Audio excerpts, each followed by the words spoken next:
Ladies and gentlemen, welcome to Animefied. This is the continuation of part 1 of To Your Eternity. If you haven't watched, it will be pinned in the comments, so please watch that before continuing this video. Let's begin. The next day, however, Gugu doesn't remember what he did, and just as he's coming out of the shock of what he has done, he is visited by his brother. Must have come to congratulate him on confessing. His brother apologizes to him for abandoning him, but Gugu doesn't accept it because yes, you don't get an apology after that long. His brother returns Rian's ring to him. Fushi tells Gugu to man up and confess his feelings, but this time, to do it properly. However, Gugu doesn't want to go as he feels inferior to her in terms of wealth and status. Gugu shows Rian that ring and she tells him that she remembers how she gave it to him. The knockers then attack the two lovebirds and Fushi is informed by the beholder. As the knockers barge into the cute love story as villains, Fushi tries to be the hero and protect them by turning into his giant bear form. However, his strength is strong enough as he's able to save the citizens from harm,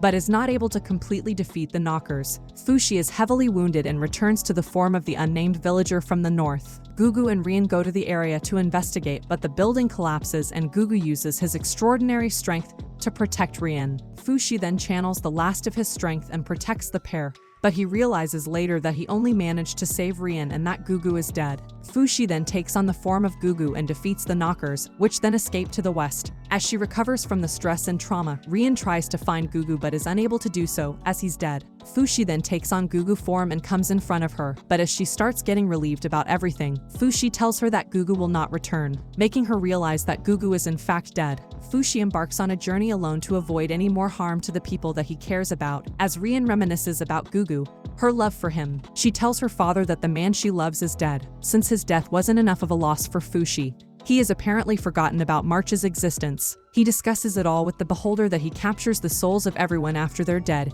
and not their bodies. It also discusses that what Fushi is missing are March's memories, and the time she had spent with him. Fushi decides to go and find those memories so that he can turn into her again, and have her soul close to him. As Fushi is about to leave alone, Piorin insists on coming with him. She tells him that Fushi doesn't know how to read a map or how to take care of himself, and that he needs someone experienced in traveling to go with him. Fushi agrees after a lot of back and forth decision, which I'm sure he will be regretting in the future. The two decides to board a ship as Piorin seems to think it's a normal ship, but they end up boarding a ship that is meant for prisoners. Separated from each other, they're both taken to an island that can't be more different from its name. The island is a prison island and its name is Jananda, also known as Freedom Island. Fushi decides that he must do everything to save his dear friend Piorin, as he has already lost enough. The island hosted fighting competition for the prisoners, and the winner gets to roam free. Fushi sees this as an opportunity, and thinks that this way he can save Piorin, but he doesn't realize that it's a murder competition. Fushi doesn't really do that well in the first round and gets run over by all the prisoners trying to kill each other. He doesn't like to kill anyone and wants to end the fight as soon as possible with as minimal fighting as possible.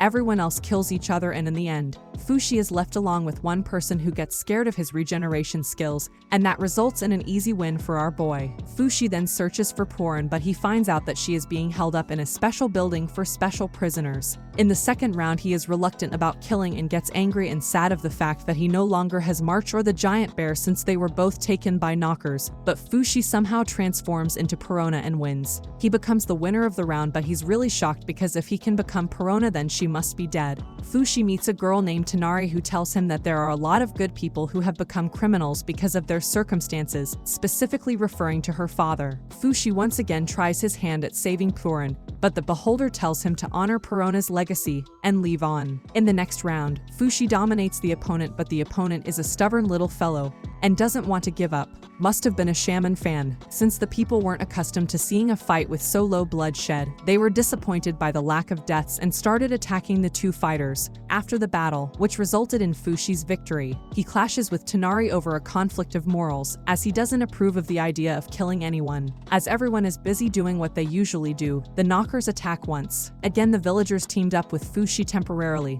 and they all work together to defeat the knockers. As they are defeated, Fushi finally regains March's spirit and is glad to finally have her friends back with him. He then reconciles and befriends with Tanari, putting everything that happened behind them. He became friends with Tanari and the other kids, as they hang out with her as well. Tanari is still distant from Fushi as she hasn't opened up to him about the fact that she saw her father die a horrible death in the same arena. where he fights in. Fushi is finally able to climb up the building to Pyorin as March and tells her that he would definitely save her. In the final match, Fushi comes across an old foe, the one woman who had caused him so much pain and suffering back when she killed March and tried to hunt him down too. She also reveals that she was the one who killed Perona. All of this enrages Fushi and he rushes in to attack her. But Heisei is much more experienced and defeats him easily by injecting him with a drug.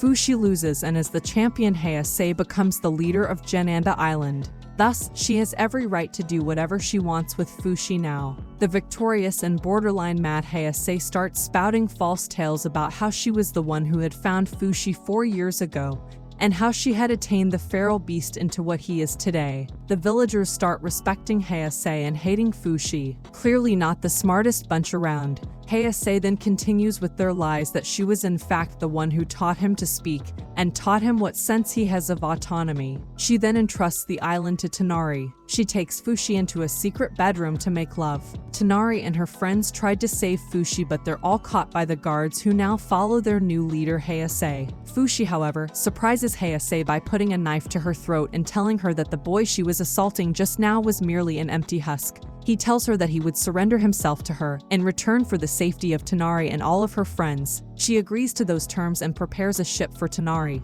her friends and other Genanda children to escape.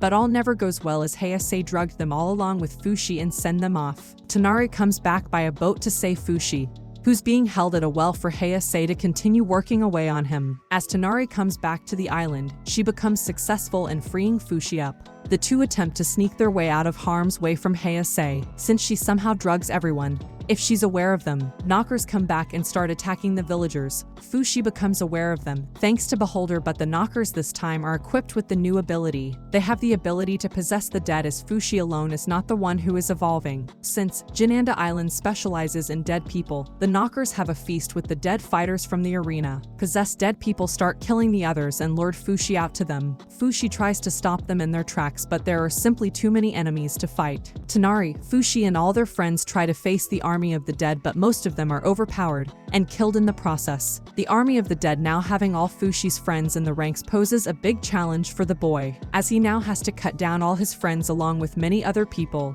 Due to this, Fushi starts cowering in fear, but as usual, Heisei proves she's even worse than the knockers, that she captures Tonari and says that Fushi needs to surrender to her or Tonari is going to face the wrath. Since Tonari is unusually resistant to certain toxins, she is still able to move after being drugged and tries to take Heisei to the land of the dead by jumping into a pit of fire created by the knockers. Fushi, however, saves them both, something he has been successful in for the first time in the show. He captures Heisei and drugs her with the same morning glory poison she uses on others. Fushi then defeats the dead and takes control of the situation. Later, he says goodbye to Tonari as he takes the chained Heisei with him on a boat. Tonari now rules the place. Heisei wakes up later and proclaims that she loves him, but Fushi gets angry and leaves her stranded on a boat while he boards another one and makes his way to civilization once again. Fushi is quite hesitant about returning to civilization, as it will only bring pain and suffering upon the people that eventually decides to do it. Probably had enough force in fighting the dead. Fushi then once again gets hesitant about joining his lifelong friend Purin, as the Beholder tells him that she is nearing her death from old age. Since Fushi hasn't experienced anything like that before, he does not understand what he is talking about. Still, he decides to spend his time with his dear friend. Purin starts having dementia. Fushi doesn't understand what's going on with her, but he still keeps taking care of her. Meanwhile, Heisei is saved by a kind man. However, little did he know that he had saved the craziest chick on the continent. Fuses with a knocker and kills the man. On Fushi's side, Purin asks the Beholder to let her be reborn as someone who could help Fushi on his everlasting journey. Beholder is then seen holding an orb, similar to Fushi's original form, as Purin dies peacefully. Seeing how Purin has died, Fushi gets sad over the loss of another one of his companions. In the end, many decades later, Fushi is seen as a middle-aged man, laughing as he overpowers and kills a knocker. Hence, the anime comes to an end. If you enjoyed the video, please like and subscribe to see more of such content. Thanks for watching. See you in the next one. Peace.